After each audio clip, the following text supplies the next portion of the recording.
Возьмите обычную луковицу, нарежьте ее тонкими кольцами и переложите в небольшую кастрюлю.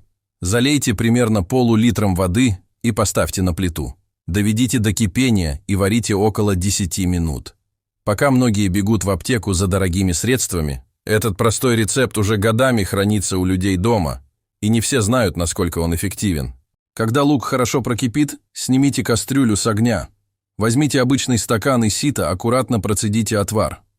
Обратите внимание, нам нужен только луковый отвар, сам лук больше не понадобится.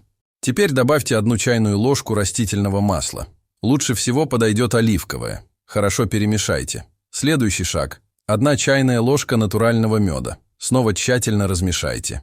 В результате получается простое, натуральное и проверенное средство, которое многие используют при кашле, простуде и первых признаках гриппа. Никакой химии, никаких сложных ингредиентов, все необходимое уже есть у вас на кухне. Сохраните, чтобы не потерять, и подписывайтесь. Впереди еще много полезных и действительно рабочих советов.